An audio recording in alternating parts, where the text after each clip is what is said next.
उत्तर प्रदेश सचिव मुफ्ती कामिल साहब, किठौर विधानसभा से भावी प्रत्याशी तस्लीम फौजी साहब, किठौर विधानसभा मुख्य महासचिव नवेद गाजी साहब, मंच का संचालन कर रहे संयुक्त सचिव हम्माद आजम साहब, खरखोदा ब्लॉक से ताल्लुक रखने वाले खरखोदा ब्लॉक अध्यक्ष मौलाना आदिल साहब, मौलाना अब्दुल बाकी साहब, मौलाना अब्दुल बासित साहब और तमाम हजरात जिन लोगों का मैं नाम नहीं ले सका, इस प्रोग्राम को मुनक्किद करने वाले हम सब के बीच चमन साहब और दीगर हजरात जिन लोगों का नाम न ले सका, उन तमाम लोगों का शुक्रिया अदा करता हूँ। बाद इसके सलाम अर्ज करता हूँ, अस्सलाम वालेकुम। मैं अकेला ही चला था जानिबे मंजिल मगर, मैं अकेला ही चला था जानिबे मंजिल मगर, लोग आते गए और कारवां बनता गया।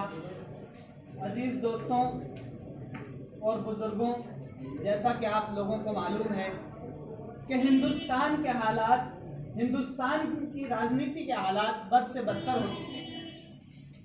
हिंदुस्तान के अंदर 70-75 सालों से अगर किसी कौम का इस्तेमाल किया गया है तो वो आपकी और मेरी कौम है।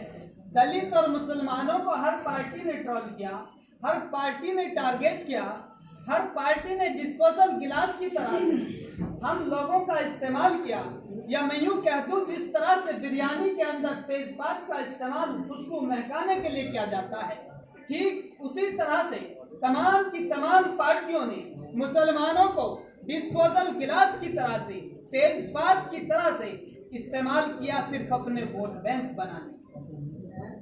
लेकिन जब हक की बात आई तो तमाम की तमाम पार्टी मुसलमानों के हक को भूल जाती हैं, दलितों के हक को भूल जाती हैं।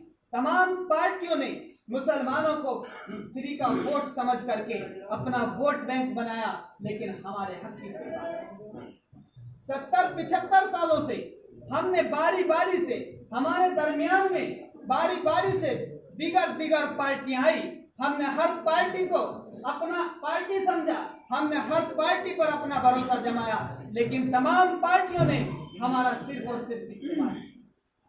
अगर मैं बात करता चलूं है कांग्रेस की, कांग्रेस को हमने 70 सालों तक आजमाया, हमने जिसको चाहा उसको इक़्तिदार पर पहुंचा दिया, हमने सपा को चाहा सपा को इक़्तिदार पर पहुंचा दिया, हमने बसपा को चाहा बसपा को इक़्तिदार पर पहुंचा दिया। मेरे साथियों, हमने कांग्रेस को चाहा कांग्रेस को इक़्तिदार पर पहुंचा दिया, लेकिन 70 सालों में कांग्रेस ने हमारे साथ क्या है।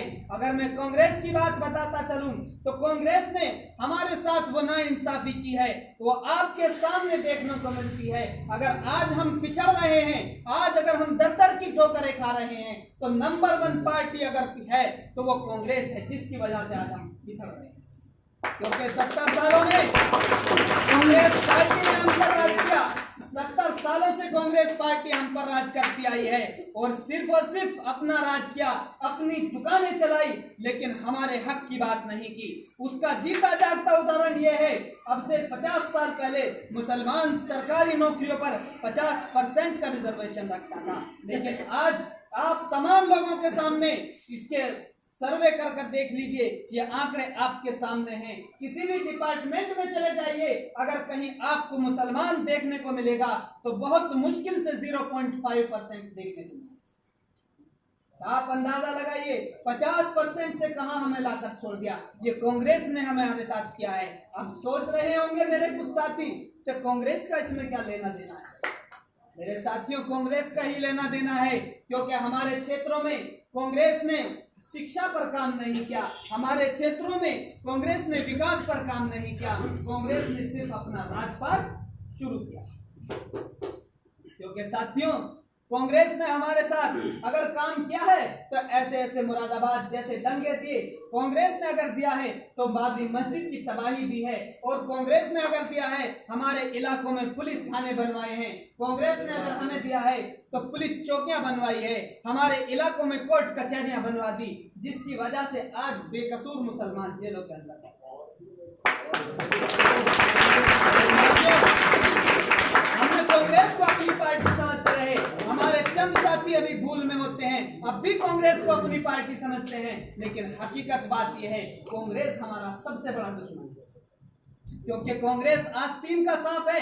कांग्रेस ने बगल में बिठाकर हमारी जेब को खाली कर दिया, कांग्रेस ने हमारे हक को बगल में बिठाकर छीन लिया, लेकिन हम अपनी पार्टी समझते रहे।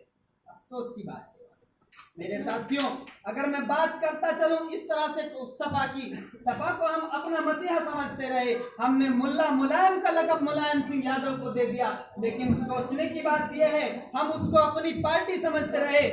वही मुलायम सिंह यादव है जब पार्लियामेंट के अंदर खड़े होकर के सीट थपथपा कर बोलते हैं कि मेरी मन की इच्छा है, मेरी मनोकामना है कि नरेंद्र मोदी दोबारा प्रधानमंत्री बने। ये वही मुलायम सिंह यादव है, हम इसको अपना मसीहा समझते हैं। मेरे साथियों, ये वही मुलायम सिंह यादव है, ये वही अखिलेश यादव है। जब सीए और एनआरसी या ट्रिपल तलाक का मामला उठता है तो ये चुप बैठ जाते हैं, पार्लियामेंट से वॉकआउट कर जाते हैं। मेरे साथियों, अगर ये हकीकत में हमारे मसीहा होते तो आप सोचिए और बताइए कि इन्होंने क्यों आवाज नहीं उठाई हमारी। मेरे साथियों, ये वही अखिलेश यादव, ये सपा पार्टी है। जब मुजफ्फरनगर का दंगा चल रहा था तो ये अपने महलों के अंदर बैठकर सफाई के अंदर नंगा नाच देख रहे थे, लेकिन मुजफ्फरनगर की कोई खबर नहीं। जब हमारी माँ बहन बेटियां जंगलों के अंदर जब उनकी इज्जत को तार-तार किया जा रहा था तो ये नंगा नाच सफाई के अंदर बैठकर देख रहे थे। यही मुलायम सिंह यादव हैं। मेरे साथियों, सपा को हम अपना मसीहा समझते रहे, आज तक का इतिहास उठाकर देख लीजिए। सपा क्या, अगर आप बताइए मुसलमानों के साथ मॉब लिंचिंग होती है, मुसलमानों की जगह जगह मस्जिदें तोड़ दी जाती है, मुसलमानों को जगह जगह पकड़ कर पीट दिया जाता है, अगर बताइए किसी ने आपको कोई आवाज उठाई हो? सबसे बड़ा जीता जागता उदाहरण ये है, हमारे दरमियान से हमारे साथी होते हैं, बहुत भाई कहते हैं कि अखिलेश भैया जवानी आपके नाम कुर्बान। मैं उन लोगों को यह बता देना चाहता हूं, जवानी कुर्बान करने वाले साथियों, वो वक्त चला गया है, वो दरी उठाने का वक्त नहीं है, झंडे जय जयकार लगाने का वक्त अब नहीं है। क्योंकि जीता जागता उदाहरण ये है, अगर अखिलेश यादव हकीकत में मुसलमानों के मसीहा हैं तो सबसे मेन उदाहरण आजम खान आपके सामने है। आजम खान के लिए एक धरना प्रदर्शन तो क्या, ट्विटर पर भी एक ट्वीट नहीं लिख सकते अखिलेश भैया। तो मेरे साथियों, जो जवानी कुर्बान करने की बात करते हैं, जिस इंसान ने तन मन धन सब कुछ इस पार्टी के लिए लगा दिया हो, तो आप तो सिर्फ नारा लगाने वाले, दरी समेटने वाले, झंडा उठाने वाले लोग हो, तो आपके लिए कौन आवाज उठाए?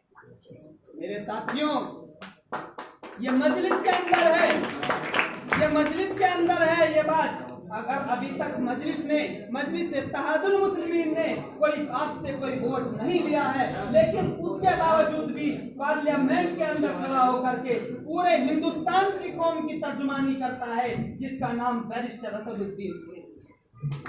मेरे साथियों, जो वही बैरिस्टर असदुद्दीन ओवैसी हैं जो अपनी बेटी की शादी छोड़ करके ट्रिपल तलाक के मुद्दे को उठाने के लिए पार्लियामेंट में पहुंच जाते हैं, ये वही बैरिस्टर ओवैसी हैं। बताइए, अभी तक आपने उन लोगों को वोट नहीं दिया, अभी आपके दरमियान में कोई वोट लेने नहीं आए थे, उसके बावजूद भी आपका हक अदा कर रहे हैं क्या नहीं कर रहे हैं? आप बताइए।